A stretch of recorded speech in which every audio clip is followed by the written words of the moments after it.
কেউ আছো? আমাকে বাঁচাও, বাঁচাও, মরে গেলাম, কেউ আছো? আজকে তোকে ঘাড় মটকাবো। ও বাঘ মামা, বাঘ মামা, এত সকাল সকাল কেন শুয়ে রয়েছো? ও বাঘ মামা।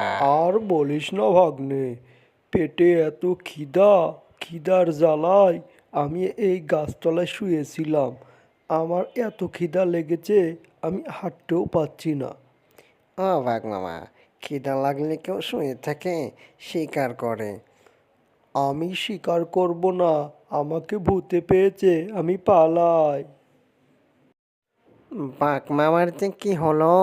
আজ কদিন ধরে যে কি পাগলামো শুরু করলো! যাই ডাকু মামার কাছে গিয়ে সব খুলে বলি। ও ডাকু মামা, ডাকু মামা, শুনেছ? বাঘকে নাকি ভূতে পেয়েছে।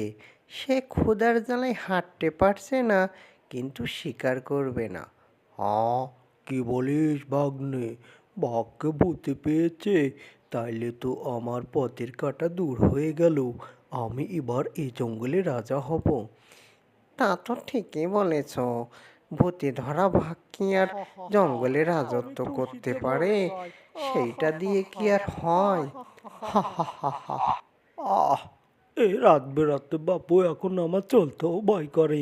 কখন না জানি সে ভূতটা আসে। ওরে বাবা, চারিদিকে কেমন নিস্তব্ধ। কোথা থেকে যদি ওই ভূতটা চলে আসে না, আমি এখন কি করি? আহাহাহাহা। আমি এখন তোর ঘাড় মটকাবো। ওরে বাবা, সে ডাইনি চলে এসেছে, আমি পালাই। অনেক দিন আগে তুই আমাকে খেয়েছিলি, এখন আমি তোকে জ্বালিয়ে খাবো।